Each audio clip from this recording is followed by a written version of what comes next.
शिक्षक भर्ती की तैयारी करने वाले सभी विद्यार्थियों के लिए मैं प्रतिदिन रोज़ 10 महत्वपूर्ण प्रश्न लेकर आपके समक्ष वीडियो अपलोड करूंगा। तो विद्यार्थियों, शिक्षा मनोविज्ञान के अंतर्गत आज की जो महत्वपूर्ण वीडियो है उसके अंतर्गत मैंने जो 10 प्रश्न रखे हैं उनमें से पहले प्रश्न की अपन चर्चा करते हैं, जिसमें आपसे क्या कहा गया है समझिएगा, आप सुनिएगा। कि पहला जो आपको क्वेश्चन बताया गया है, इस क्वेश्चन में आपसे कहा गया है कि कोहलबर्ग के अनुसार सही और गलत प्रश्न के बारे में निर्णय लेने में शामिल चिंतन प्रक्रिया को कहा जाता है। अर्थात निर्णय लेने वाली जो प्रक्रिया है उसको क्या कहा जाता है, तो उसे कहा जाता है नैतिक तर्कणा। क्या कहा जाता है? नैतिक तर्कणा। तो ये आपको ध्यान रखना है। इसी प्रकार से आपका दूसरा नेक्स्ट क्वेश्चन है, उसके बारे में चर्चा करते हैं। देखिएगा, नेक्स्ट दूसरा क्वेश्चन है जिसमें आपसे कहा गया है कि जिस प्रक्रिया में व्यक्ति मानव कल्याण के लिए परस्पर निर्भर रहकर व्यवहार करना सीखता है वह प्रक्रिया कहलाती है। तो अपने पास में इसके 4 ऑप्शन हैं: सामाजिकरण, भाषा विकास, व्यक्तिक मूल्य, सामाजिक परिपक्वता। तो मैं आपको बताऊं दोस्तों कि जिस प्रक्रिया के तहत मानव कल्याण के लिए परस्पर निर्भर रहकर व्यवहार करना सीखता है वह कहलाता है सामाजिकरण।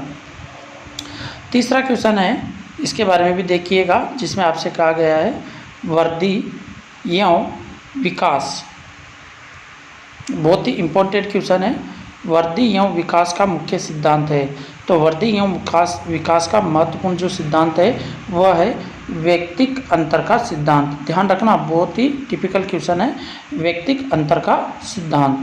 तो ये जरूर ध्यान रखना। तत्परता का नियम, एकता का नियम और ये न बरी। ठीक है। क्वेश्चन नंबर 4 है, उसके बारे में देखते हैं। क्वेश्चन नंबर 4 में आपसे क्या कहा गया है, देखिए विद्यार्थियों दोस्तों। खिलौनों की आयु कहा जाता है, खिलौनों की आयु कहा जाता है। तो इसका हमारा राइट आंसर होगा पूर्व बाल्यावस्था। किसको कहा जाता है? पूर्व बाल्यावस्था को। इसी प्रकार से आपका 5वां क्वेश्चन है, इसको भी देखिएगा। बाल मनोविज्ञान के आधार पर कौन सा कथन सत्य है? तो बाल मनोविज्ञान के आधार पर अपना कथन जो सत्य है वह है इसके अंदर प्रत्येक बच्चा विशिष्ट होता है। प्रत्येक बच्चा क्या होता है? विशिष्ट होता है बाल मनोविज्ञान के आधार पर, क्योंकि सभी बच्चे एक जैसे नहीं हो सकते, कुछ बच्चे विशिष्ट, कुछ बच्चे, तो ये ऐसा नहीं कह सकते। तो प्रत्येक बच्चा क्या होता है? अपने आप में विशिष्ट होता है।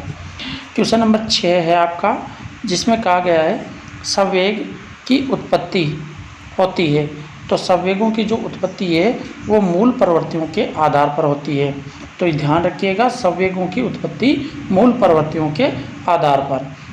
क्वेश्चन नंबर 7 है, जिसके बारे में देखिएगा, समझना। क्वेश्चन नंबर 7 में कहा गया है कि लॉरेंस कोहलबर्ग विकास के किस क्षेत्र में शोध के लिए जाने जाते हैं? तो ये इन्होंने जो क्षेत्र का शोध किया था वह था विद्यार्थियों, संज्ञानात्मक का तो नहीं किया था इन्होंने, पर नैतिक क्षेत्र का इन्होंने विकास जरूर किया था। तो इसका राइट आंसर होगा नैतिक। क्वेश्चन नंबर 8 है, इसमें कहा गया है विकास कैसा परिवर्तन है? तो विकास कैसा परिवर्तन है, ध्यान रखना, गुणात्मक, रचनात्मक, गणनात्मक, नकारात्मक। तो देखो, नकारात्मक नहीं होगा, गणनात्मक नहीं होगा, रचनात्मक नहीं होगा, तो फिर कौन सा होगा? गुणात्मक।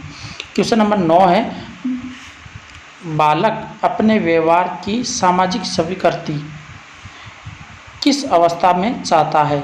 तो बालक अपने जो व्यवहार की सामाजिक स्वीकृति है उसको चाहता है वह किशोर अवस्था में। किस अवस्था में चाहता है? किशोर अवस्था में।